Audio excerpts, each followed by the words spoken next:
Estaré enfermo de poesía. No puedo parar de leer ni de escribir poesía. Toco tu boca, con un dedo toco el borde de tu boca. Hola, hola, hola a todos. Acá estamos en un nuevo Desbocados número 20. Estamos viviendo como una experiencia cuántica, diría yo. Tendría que llamar a mis amigos que saben explicarlo más, pero estamos el lunes 31 de marzo filmando grabando este Desbocados, para pasarlo mañana, 1 de abril. De repente mi cerebro se comprimió porque dije, bueno, hagamos de cuenta que es 1 de abril, pero no pude. Se negó. No pude, de ninguna manera. Bueno, gracias a todos los que nos están viendo.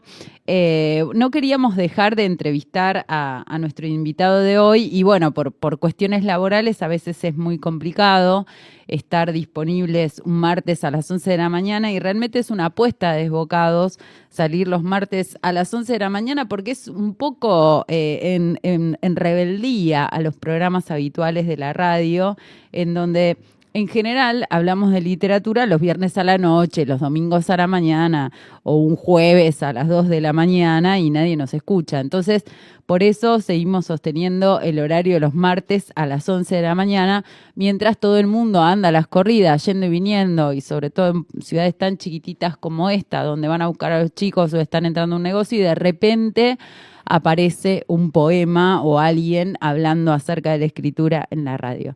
Bueno, bienvenidos. Les voy a presentar a nuestro invitado de hoy, a Washington Atencio. Washington nació en Entre Ríos. Parece que todo el mundo le dice Was, así que yo le digo Was. Todavía no lo conozco, pero así le digo. Él nació en Entre Ríos en 1986.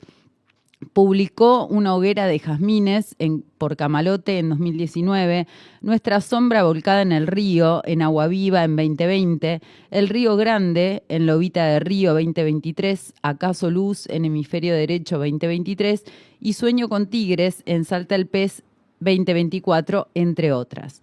Integra varias antologías, entre las que se cuentan Jardín, editado por Camalote en 2021, La Lira Marica, una antología de poesía homoerótica argentina, editado por Sarasa en 2022, Putiverso, Mundos Maricas de la poesía argentina en democracia, que fue editada por Ojo de Loca en 2024, y Hemisferio Queer en 14 Poems 2025, una antología bilingüe de poetas latinoamericanos. Coordina talleres de escritura, gestiona la librería Jacarandá y forma parte del equipo editorial de Agua Viva. Hola, Was, ¿cómo estás?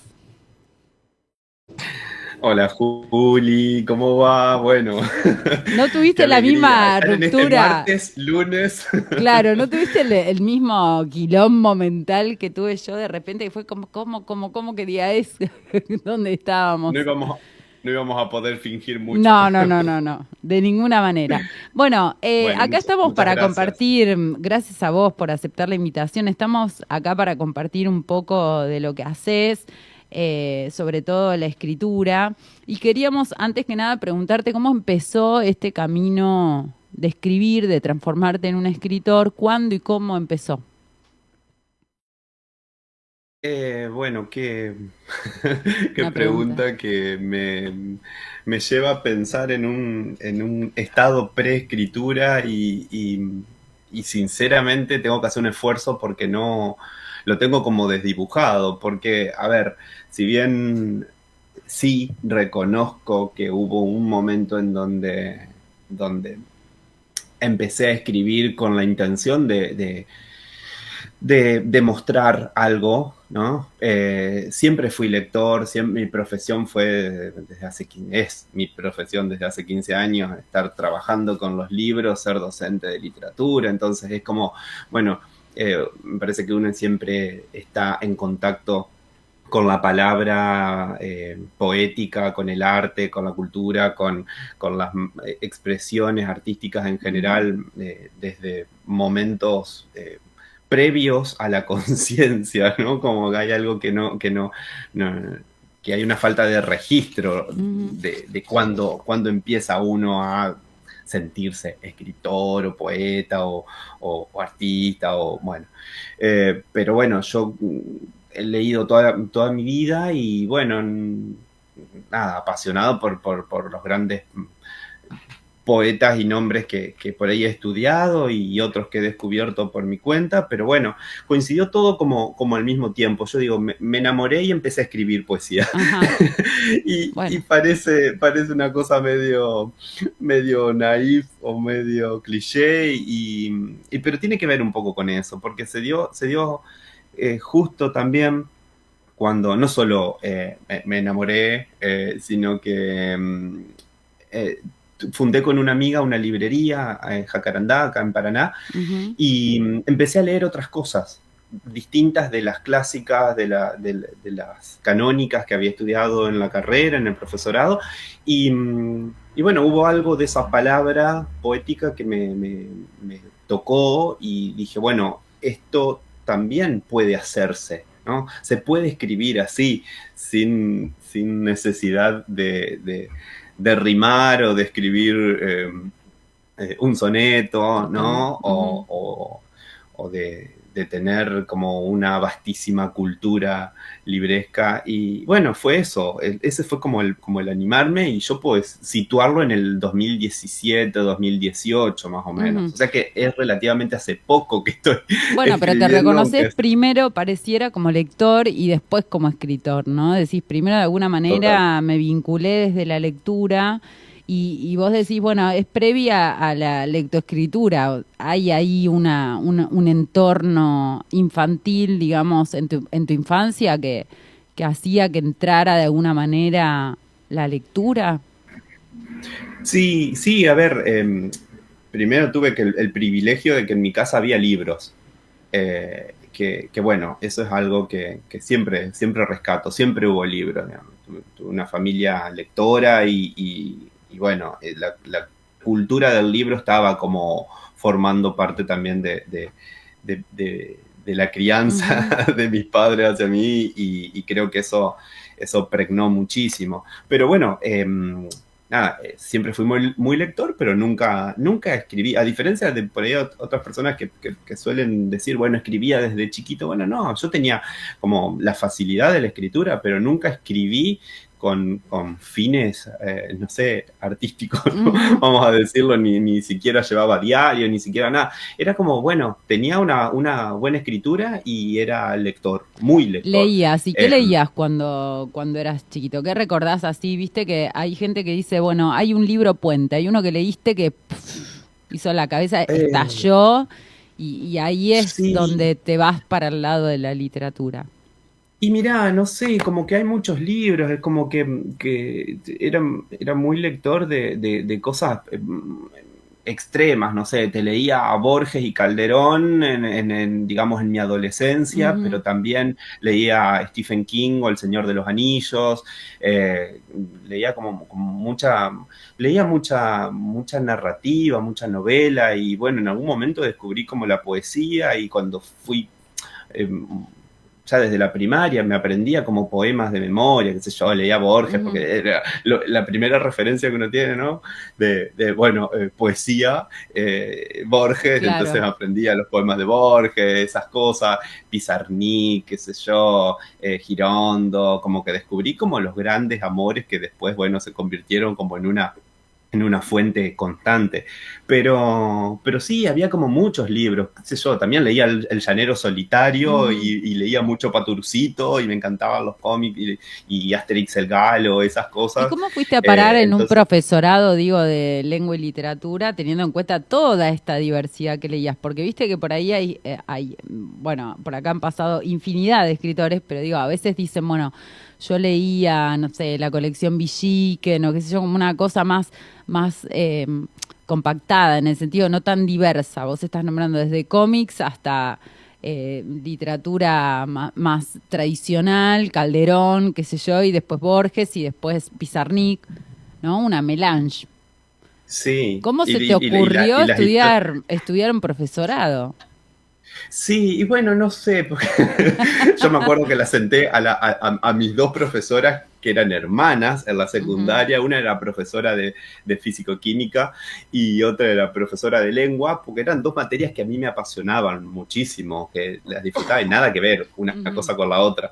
Y yo les digo, bueno, no sé, estoy en quinto, yo hice hasta quinto año, ya soy de una generación que pasó por el polimodal, por esas cosas ahí extrañas en educación.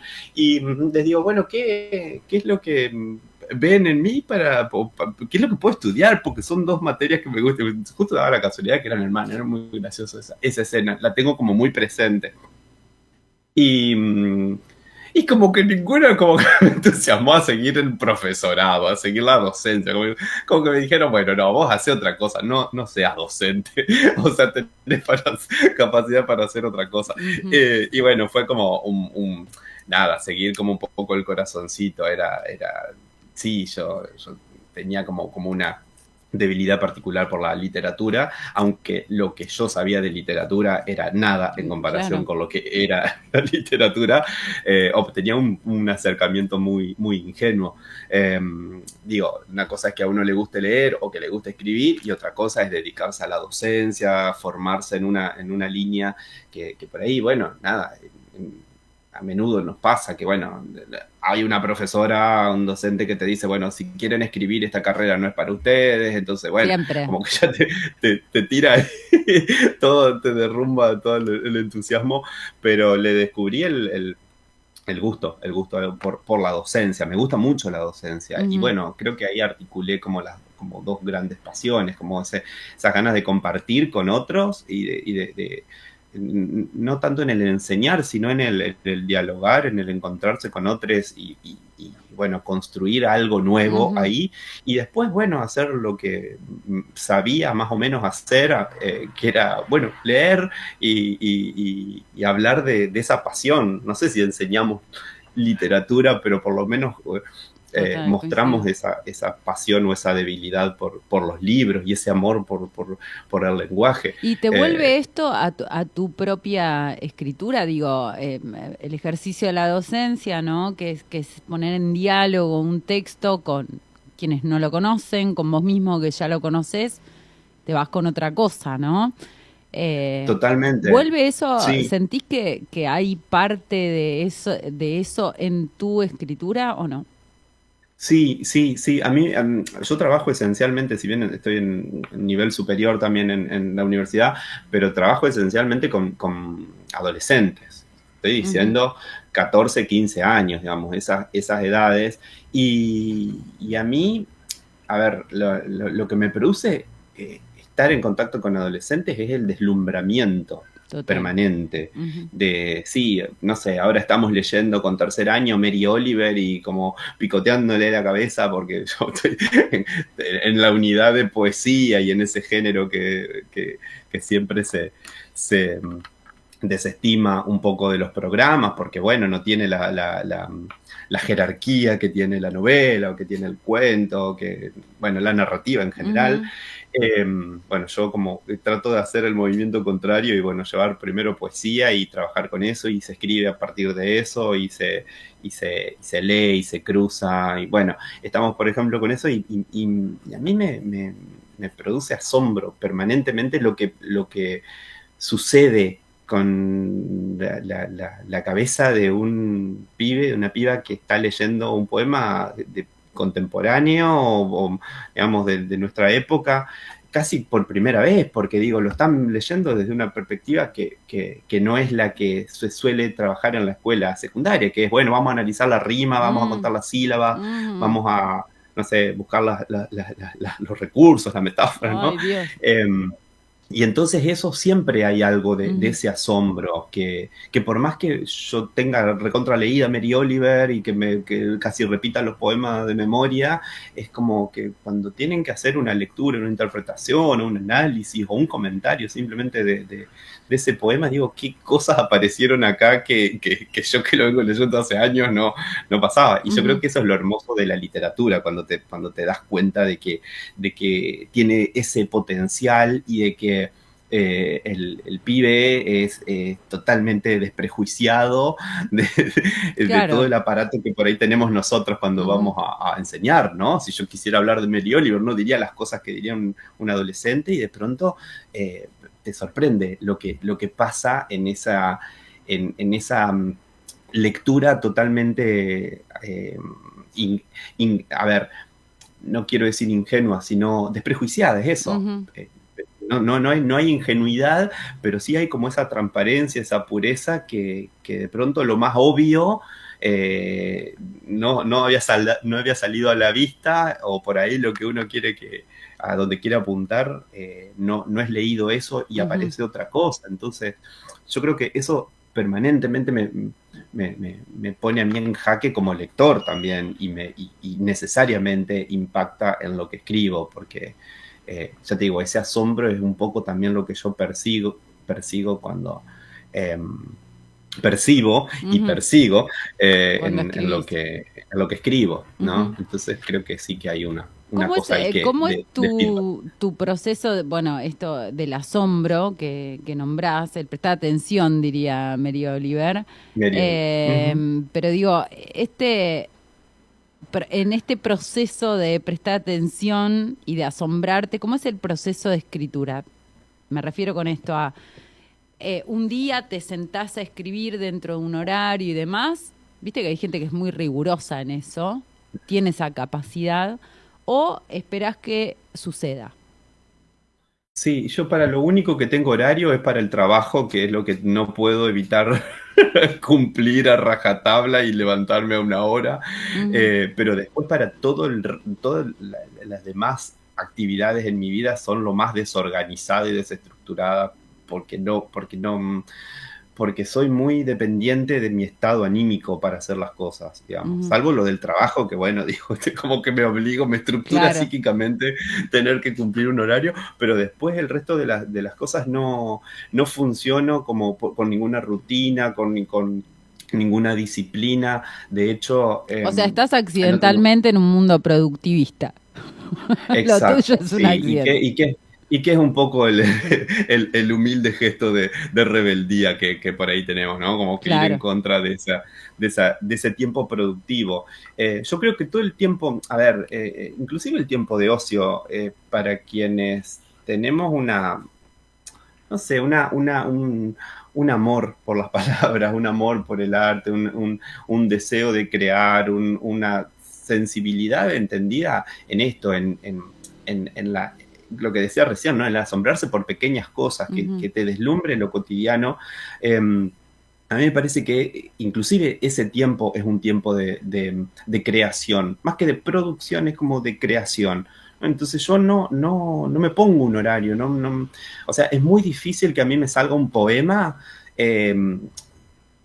si tengo que escribir ese poema, digamos. Es como que es la contrapartida del deber, el poema. Sucede porque tuve la necesidad de hacerlo. Obviamente, hoy ya te puedo decir, proyecto un libro y lo escribo, digamos, ya con un plan, con un programa. Pero porque estoy decidido a hacer ese libro, ¿no? Bueno, porque hay algo igual que te está como merodeando en la cabeza, en un tópico, por lo menos. Sí, totalmente. Yo es algo que suelo decir en mis talleres, que es un poco como pienso yo la escritura poética, que es que el poema sucede permanentemente, inclusive antes del momento de la escritura. O sea, hay un rumor, vos decís un tópico, hay una idea, hay un juego de palabras, hay un sonido, hay un estribillo, no sé, algo que produce un ruidito. Por eso me gusta esa idea del rumor, ¿no? Ese susurro, que está pulsando y que en algún momento se elabora una idea, y que a veces esa idea se conecta con otra idea, y entonces, bueno, ahí sí hay que escribirla para que no se escape, pero es como que para mí el poema, la escritura en general, ¿no? Pero la escritura pensada no desde una narrativa tradicional, sino más desde la lírica, empieza mucho antes de sentarse a escribir. Entonces, cuando yo me siento a escribir, digamos que me obligo a sentarme a escribir, es porque ya hay algo que está sucediendo, ¿no? ¿Te pasó alguna vez ese rumoreo, digamos, que ese susurro del que vos hablás, intentar sentarte a escribir porque sentís que hay algo y de repente no poder captarlo? Total, todo el tiempo me pasa eso. De hecho, lo poco que he publicado es el extracto, ¿no? Las migajas de esa... Es exprimir de todos los momentos y todas las cosas que no puedo decir, ¿no? Es como que es lo que queda en el tamiz, ¿no? Todo el tiempo me pasa, y por eso yo ya al principio me angustiaba un poco por esto de la producción, justamente que decíamos, ¿no? Porque bueno, de pronto pasan, no sé, semanas, he pasado meses sin escribir nada, y bueno, y en un tiempo tan voraz y tanta producción, y donde hay que mostrar para decir que uno está formando parte del grupo de quienes escriben, ¿no? Me producía una angustia porque, bueno, como esto de que no sucede. Yo quiero escribir, pero no sucede la escritura. Claro. O sea, me hackea permanentemente, me boicotea el propio deseo de escribir. Entonces es como, bueno, tuve que soltarlo, y cuando pasó eso, pude entender eso, que aún no escribiendo, hay algo que está por salir, ¿no? Que siempre puede ser mayor o menor el tiempo, pero que inclusive no escribiendo en meses, eso es un momento de no escritura, y un momento de pausa, y un momento de elaboración en otro orden, que no es el papel, otro tipo de escritura, claro. Sí, y entonces es como que de algún modo me conformó, me dejó tranquilo pensar eso, o sea, correrme de ese lugar de la angustia de, bueno, no estoy escribiendo, porque bueno, yo sé que en algún momento, como ha pasado con algunos de los libros, es como que salen de una patada, es como que, bueno, sí, después hay todo un trabajo de edición, pero que por ahí la escritura ha sido como muy, muy, muy rápida, pero porque todo el tiempo previo estuvo macerándose todo ese material. Entonces, sé que cada momento es valioso y es parte de esa cadena, ¿no? De ese proceso. Yo pensaba recién, bueno, si nos está escuchando alguien que está intentando empezar a escribir, o que quiere empezar a escribir, debe estar agarrándose la cabeza así, diciendo como que tengo que tengo que esperar que macere, ¿no? Que tengo que sentir un rumor. ¿Cómo se hace porque bueno, sabemos que la poesía aparece cuando quieres, como la gran rebelde, pero ¿cómo se hace para convocarla? ¿Cómo hacemos para convocarla de alguna manera en su aparición? Esto parece Ouija. Sí, y que a mí me pone como también como con ese desafío de pensar no sé si receta, pero sí como el consejo. Y yo creo que el mejor consejo que uno puede dar es acostumbrarse a escucharse uno mismo, ¿no? Como poder detectar esos pulsos que son totalmente propios, y que no cualquier receta externa, como por ejemplo esto, por tomar el ejemplo, ¿no? De la rutina, de decir, bueno, voy a sentarme una hora frente a la computadora, o voy a buscar algún modelo y copiarlo y trasladarlo, o no sé. Digo, no, para mí me parece que siempre que vengan de afuera, inclusive las mismas consignas de escritura, ¿no? Que doy talleres y que propongo hago propuestas de escritura, son siempre disparadores, y como, bueno, empezar a mover el avispero y ablandar la mano, y que algo empiece a producirse. Pero yo creo que tiene que ver más con escucharse. ¿Qué cosas son las que lo conmueven? ¿Qué cosas lo sorprenden? ¿Qué cosas le interesan? ¿Cuál es el impulso que se tiene porque por ahí no se tiene el impulso y no se tiene las ganas y no se tiene el deseo de escribir, y para qué se va a forzar a hacer algo. Es como que yo, Total. no sé, me encantaría saber bailar, o sea, pero eso es como un deseo porque es como un, no sé, un pendiente, ¿no? Y no puedo porque mi cuerpo no se resiste a la danza, ¿no? Quisiera, se resiste pero al baile. No. Claro, Quisiera, pero es pero como no que puede. está bien, me gustaría, pero ¿qué estoy haciendo para provocarlo? Y no voy a forzar mi cuerpo, o sea, no quiero forzarlo a mi cuerpo a hacer algo que a lo que se resiste. Y acá es un poco lo mismo, ¿no? Yo creo que quien quiere escribir necesita leer mucho, necesita ponerse en contacto con aquello que resuena en sí y aquello con lo que se siente de algún modo identificado, ya sea por coincidir o porque haya algún rechazo ahí latente o explícito. Yo creo que algo que uno lee, algo que uno mira, la película que ve, la música que escucha y algo de todo eso toca algo en vos, yo creo que hay que ir por ahí, por esa exploración. Yo insisto, yo he tenido casi, no sé, bueno, muchos años de leer poesía y nunca se me ocurrió escribir poesía. Y sí reconozco el momento en donde leí poesía contemporánea de 2 o 3 autoras y dije, esto es poesía, reconozco que es poesía, esto es algo que a mí me gustaría decir y decirlo de este modo, con esta facilidad y con esta soltura, incluso te diría con este desparpajo de no tener ni siquiera la restricción de la forma o la restricción de la rima o la restricción inclusive temática, ¿no? Porque, bueno, está hablando de cosas hasta te diría cotidianas y de pronto está conmoviéndome esto que está escribiendo. Entonces, cuando yo me veo reconocido en esa otra voz, en ese texto ajeno, es cuando me habilito a escribir yo. Y entonces de ahí empieza como una cadena sin fin en donde vas probando ciertos modelos o vas reproduciendo o vas explorando ciertos temas y vas leyendo más. Y creo que hay una retroalimentación permanente, pero por eso digo, como provocar la escritura, en mi caso no funciona. O sea, lo que provoca la escritura es ver, leer, escuchar cosas que me conmuevan, ¿no?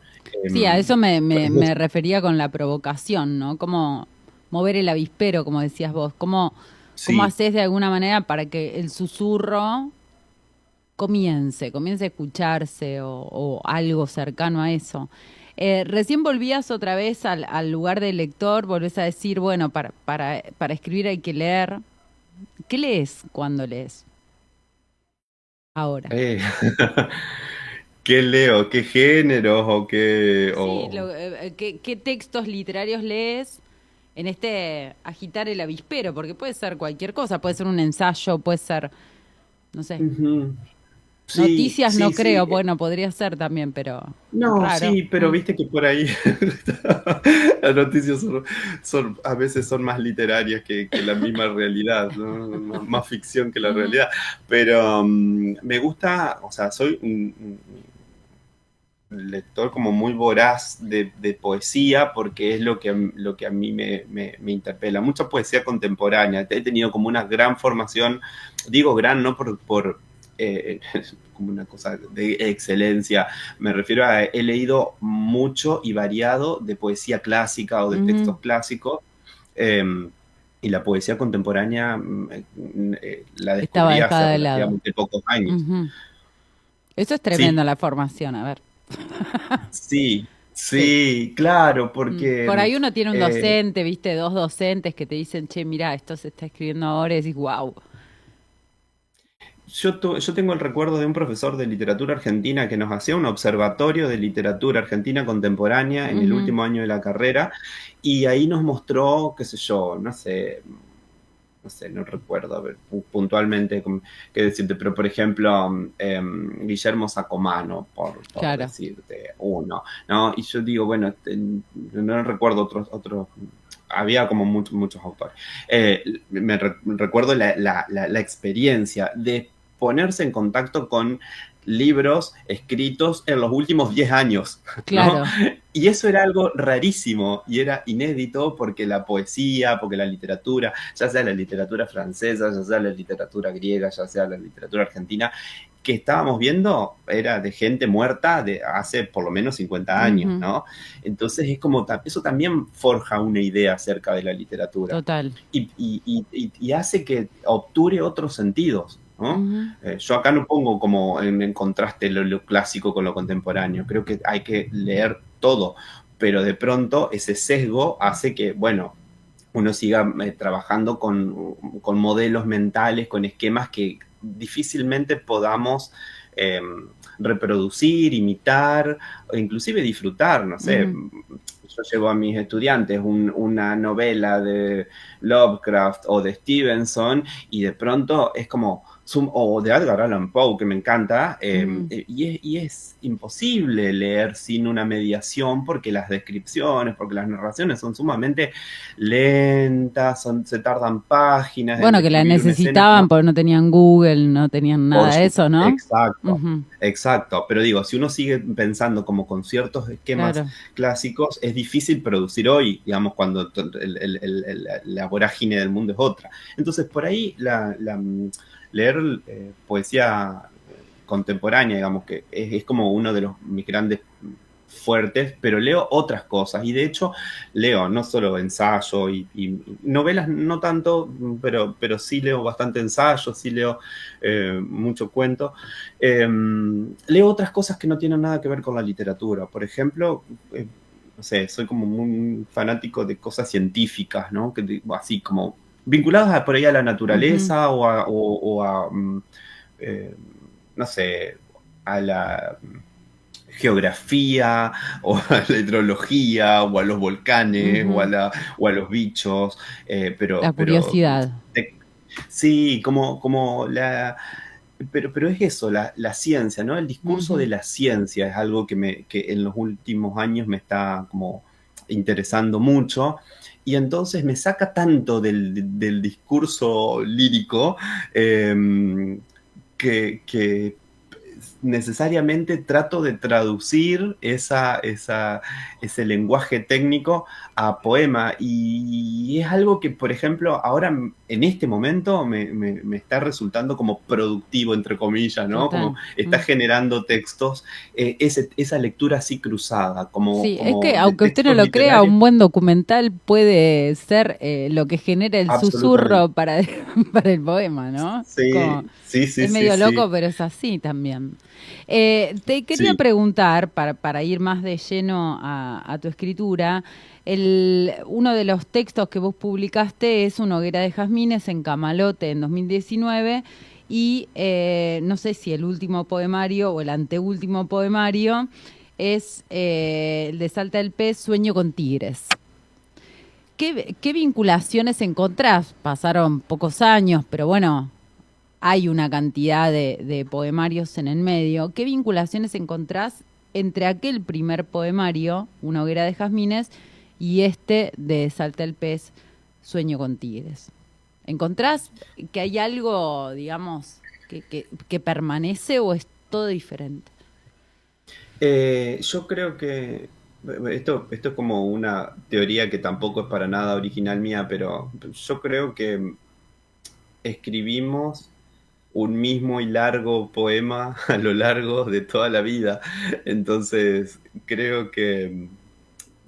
Y no tiene que ver con los libros, ¿no? Con las publicaciones necesariamente.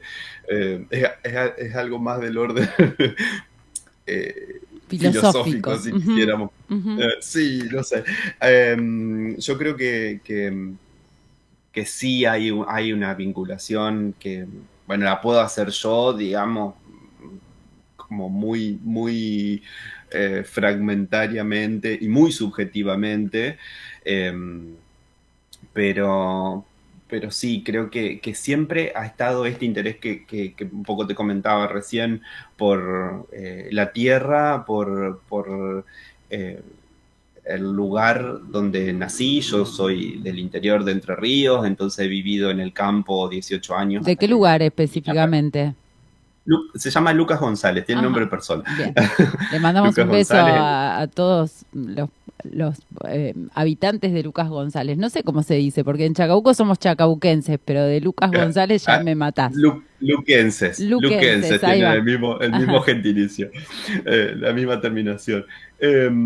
Bueno, sí, entonces viví como a 4 o 5 cuadras del centro Ujú, de la ciudad, que digamos, siempre fue pueblo, digamos, a pesar de ser ciudad, pero ya estaba en el campo y entonces ese entorno natural a mí eh, siempre fue como mi sustento, pero no lo reconocí estando ahí. O sea, me ujú, tuve que venir y mucho tiempo después de estar habitando ya en Paraná, que es ciudad, pero tiene también una lógica pueblerina en muchas ujú, cosas, no es tan ciudad.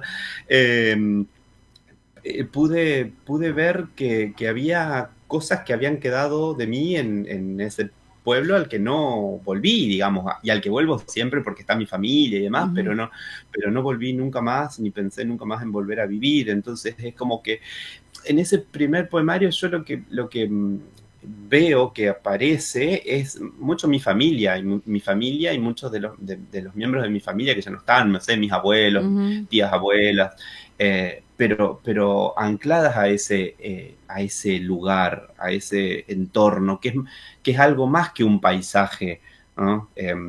Por ahí uno dice, bueno, sí, el paisaje tiene como esta connotación de lo contemplativo y desde de lo externo y del observador mm, turista, pero en realidad para mí el paisaje, entendido por lo menos como lo pienso yo en mi escritura, es parte inherente del yo, del ser claro. humano, y entonces Ujú, por ahí ese primer poemario tiene que ver con esto, con la tierra y con la familia, ujú. fundamentalmente. Que después Pero tiene ya aparece, continuidad y en tu después tiene poesía. continuidad, porque el otro libro que saco, que es Nuestra sombra volcada en el río, eh, sigue indagando en el campo, puntualmente en el campo y un poco el río. Tengo acá el Paraná al lado, Ujú, entonces es como hay un diálogo entre ese lugar de origen y el lugar de llegada, o por lo menos de llegada hasta este momento, de escala, ujú,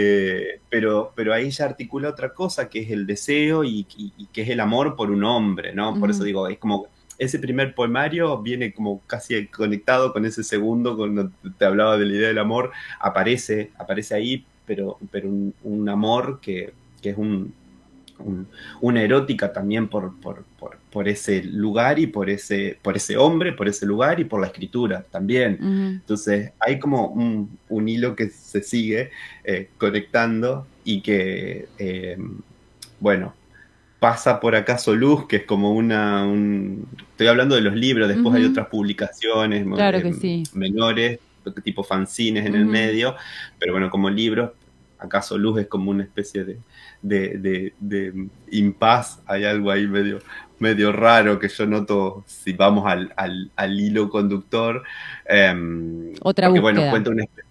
¿Eh? Otra búsqueda, digo, porque está Otra siempre como el búsqueda. intento de zafarse un poco de uno mismo, Sí, ¿viste? fue como, ese libro fue otra cosa, fue una necesidad, tenía una necesidad Ujú, de escribirlo porque, bueno, cuenta qué pasa con el cuerpo cuando el cuerpo falla. ujú, A partir de una experiencia que tuve, bueno, que, bueno, es una experiencia personal, pero digo que de pronto casi me deja al borde de la muerte. ujú, Fue un libro medio una necesidad. ujú, Fue un libro urgente.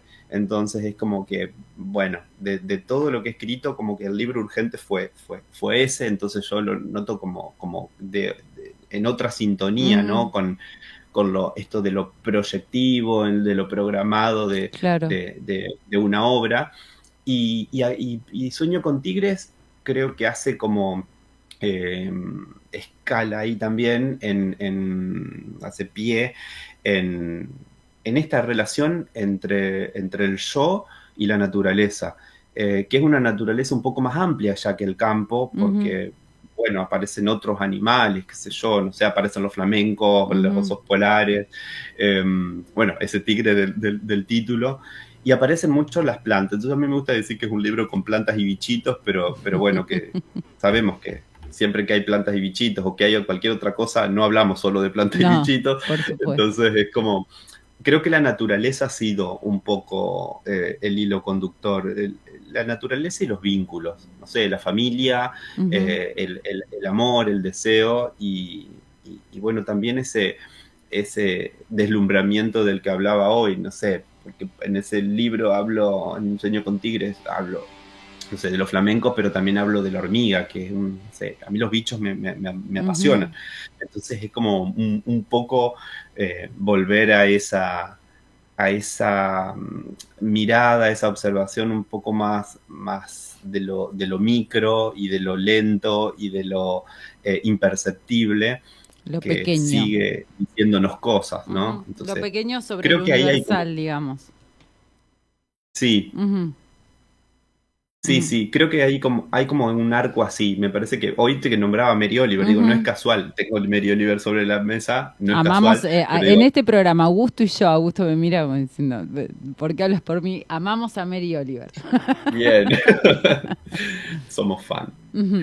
Sí. No quiero que nos quedemos sin tiempo, porque después siempre me retan y siempre engancho esta parte con lo mismo, que me retan, porque después me dicen, leyó 3 poemas nada más. ¿Por qué leyó 3 poemas? Ah, Porque todos esperan al final que quienes pasan por acá compartan la lectura de algunos poemas, pueden ser editados, inéditos, lo que quieras. ¿Tenés por ahí para compartirnos? Yo seguiría hablando 3 sí, días más, pero, sí, no, pero por bueno, supuesto. va a caer el sol. Voy a leer el primer poema que salió publicado de todos, que es el de Una hoguera de jazmines, que es el que abre el libro, y después voy a leer, si puedo leer 3, leo Por uno de cada supuesto. libro y bien, y después de última vez. El primero entonces se llama Maíz. Mi madre atraviesa invisible el alambrado y se pierde en el maizal. No lleva un vestido vaporoso, tampoco sombrero, el sol no la daña. Personas y raíces se parecen en estos lados. Inclina su cara, huele el maíz, lo elige para nosotros. Comemos de su mano los granos como pájaros. Hermoso. Bueno, ese era el primero. Voy a leer De nuestra sombra volcada en el río, ciclo. Dibujo enredaderas en tu cuello y mi respiración abre todas las flores. Palpito la siesta de higueras y naranjos. Acaricio hasta el rayo que se acuesta en tu torso perdido entre fardos. Anido tu hombro, gorrión apenas. Me disuelve el horizonte, la noche desgaja mi canto. Olvido el hambre, vuelvo a nacer en el trigo que brota cuando cerrás los ojos. Hermoso. Y leo, ya que lo anuncié, del último libro, Sueño con tigres, Sal. Es otra la vida de los flamencos, no lagos azules, no playas. Un islote y charcos de agua salada se vuelven lugar de apareo. En ese paisaje se unen, se funden en rosa. Los depredadores no llegan, la sal en el agua es veneno, protege los nidos alzados en barro. En un solo mes de calor, el sol todo evapora, nace un flamenco. Sed de agua dulce, un camino de días se vuelve horizonte. Aún la bandada no sabe de vuelo, de capas de sal, del tiempo que clava cada pisada. Romper cascarón en tierra desierta se parece a escribir. Caminar en suelo reseco, volverse pichón. Avanzar y no ver la sal trepando por los dedos. Hermosos, por favor. Escúchame, estos libros, ¿dónde se consiguen? Sabemos que sos parte de Jacarandá Librería, que se puede encontrar en Instagram, pero no sabemos si están en Jacarandá o no están en Jacarandá. ¿Cómo hacen los oyentes para conseguir tus libros? Bueno, primero sí están en Jacarandá. O sea, yo soy librero para poder vender mis libros, eso es lo que no estoy contando. No. Se consiguen en Jacarandá. En realidad hay uno que era de Jazmines, por suerte está liberado porque es el primer fanzine y se editó, salieron varias copias en una edición artesanal de Camalote, de acá de Paraná, un proyecto autogestivo.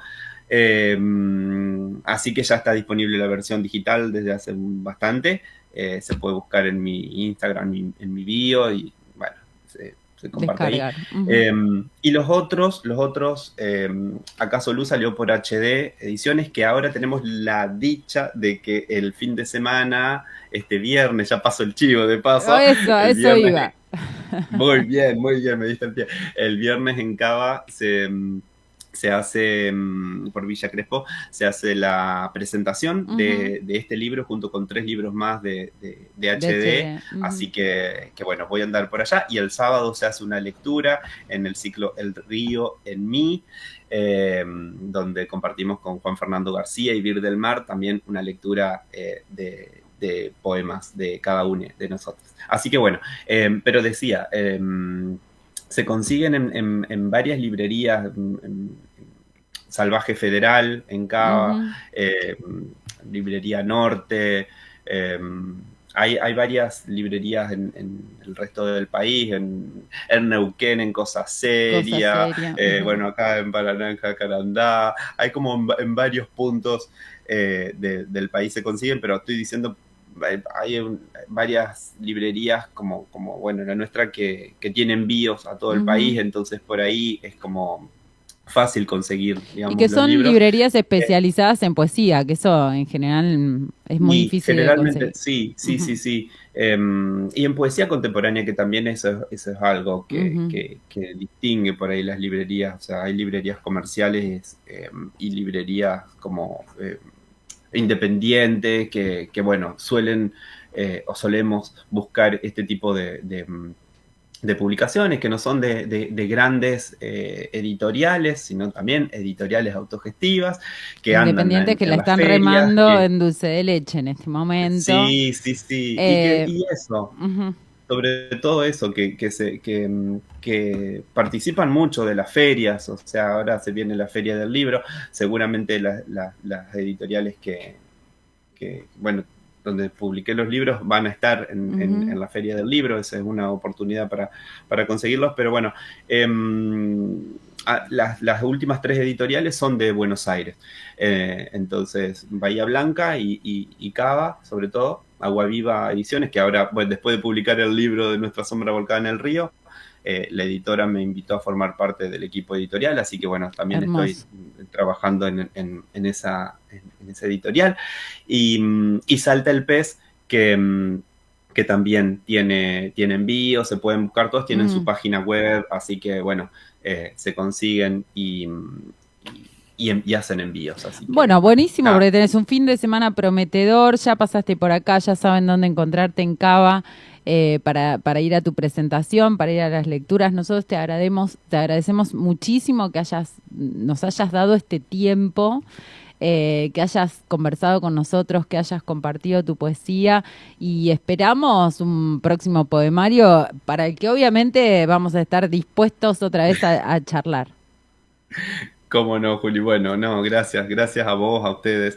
La verdad, un placer, es algo que venimos charlando de hacer desde hace tiempo y bueno, hoy las redes nos acercan y tenemos esta posibilidad también de estar en contacto y de charlar así que bueno, celebro el encuentro, te súper agradezco y bueno, acá estoy también para... Cuando quieras, volvemos a charlar y a leer y a hablar de seguramente vuelva a suceder. Te mandamos un abrazo gigante y nosotros nos volvemos a encontrar el próximo martes a las 11 de la mañana en Desbocados, conversaciones con escritoras por Punto Radio 93.1 de la ciudad de Chacabuco.